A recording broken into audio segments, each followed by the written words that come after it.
আমার শিক্ষক একবার একটি গল্প বলেছিলেন। এক ব্যক্তি তার ছেলেকে নিয়ে একটা পার্কে হাঁটছিল।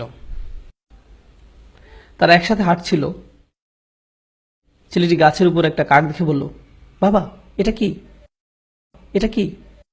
বাচ্চার বয়স ছিল 2 বছর। বাবা বলল, এটা একটা কাক। ছেলে আবার বলল, বাবা, এটা কি? বাবা আবার উত্তর দিল, এটা একটা কাক। আচ্ছা, ঠিক আছে। বাবা, এটা কি? বাবা বলল, এটা একটা কাক। ও, কাক! এটা কি? এটা একটা কাক। এভাবে 10 মিনিট ছেলেটি বাবাকে প্রশ্ন করে গেল। বাবা 30 বার উত্তর দিলেন। তিনি একটা ছোট ডায়েরিতে লিখে রাখলেন, আমার ছেলে আজ পার্কে হাঁটার সময় একটি কাককে নিয়ে 30 বার প্রশ্ন করেছে, যেটা ছিল পৃথিবীর সবচেয়ে সুন্দর জিনিস।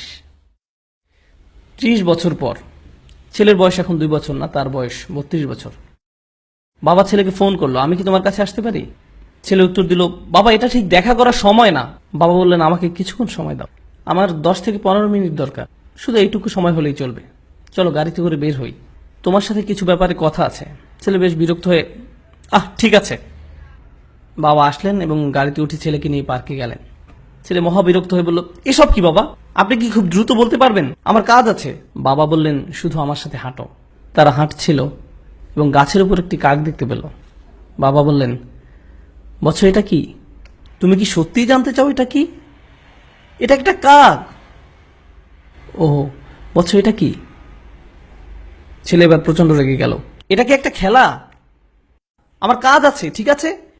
এটা একটা কাক, আপনি কি দেখতে পাচ্ছেন না? আমি গত মাসেও আপনাকে নতুন চশমা এনে দিয়েছি। আমার সাথে এমন কেন হচ্ছে?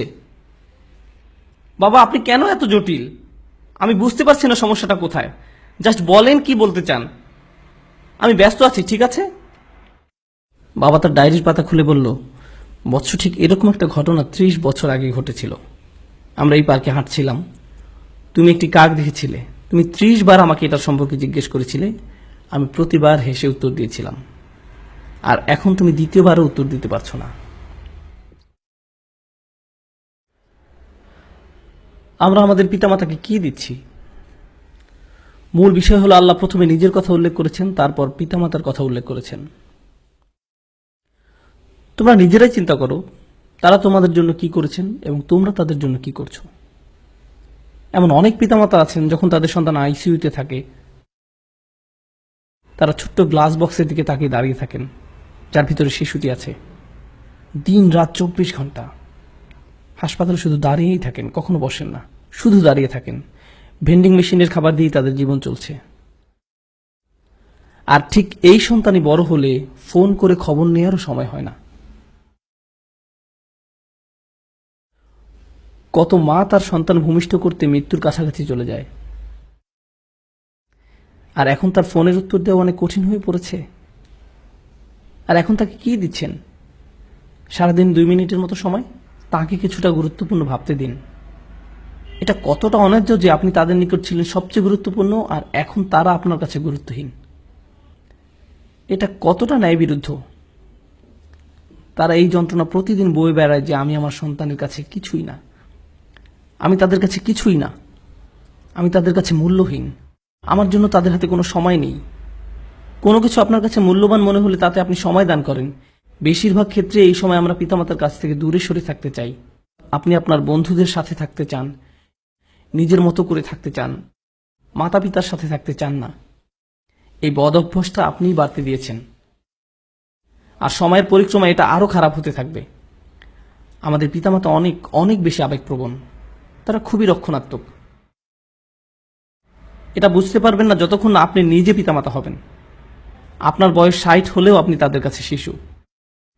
তারা এখনো স্মরণ করতে পারে আপনার ময়লা ন্যাপকিন পরিষ্কার করার কথা, আপনাকে দুধ খাওয়ানোর কথা, কিভাবে ঢেকুর তুলেছেন, পিছনের সিটে বসানোর পর কিভাবে আপনাকে পরিষ্কার করেছে, খাইয়েছে। আপনি স্মরণ করতে পারেন না, কিন্তু তারা পারে। আমার সন্তান এটি মনে রাখবে না। গাড়িতে বসা অবস্থায়, আব্বু টয়লেটে যাবো, টয়লেটে যাবো, টয়লেটে যাবো, হঠাৎ করে সে চুপ হয়ে যায়। আমি বললাম, জানালা নামিয়ে দেওয়ার এখনই সময়।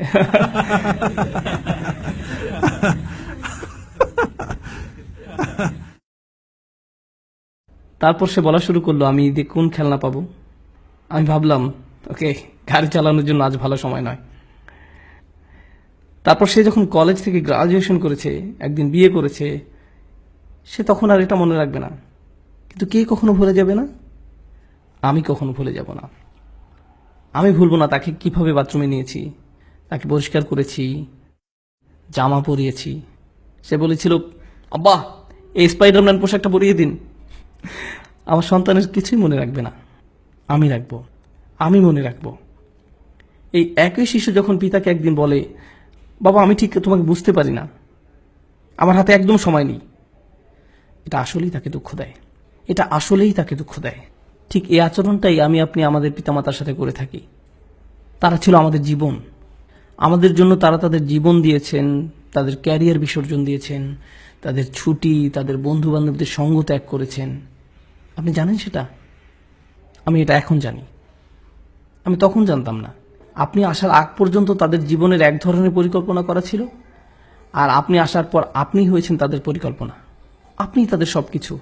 এখন একটা কিছু আপনার মন মতো না হলেই আপনি রাগান্বিত হয়ে পড়েন, কিছুই শুনতে চান না, তাদের সাথে রেগে কথা বলেন। আমরা এখানে এই মুহূর্তে ইসলাম নিয়ে আলোচনা করছি না, আমরা শালীনতার কথা বলছি। তারা আপনার জন্য কি করেছে আর আপনি তাদের কি ফিরিয়ে দিচ্ছেন, এটা খুবই অন্যায়, এটা খুবই অসমীচীন। আমার বাবা এত বিরক্তিকর, আমার মা এই, তারা সবসময় রাগী, তারা কখনো সুখী নয়, তারা এই তারা সেই। কিন্তু আপনি কি, আপনার অবস্থা কি? আমি আপনাদেরকে বলছি, আমি সব সময় এটা বলার সুযোগ পাই না, যদি আপনি আপনার বাবা মার দোয়া না পান, আপনার জীবনে কোনো কিছুই ভালো হবে না। আপনার জীবনের কোনো কিছুই ভালো হবে না যদি তারা আপনার কাছ থেকে সুখী না হয়। তাদের সুখী করার জন্য আপনাকে সব করতে হবে।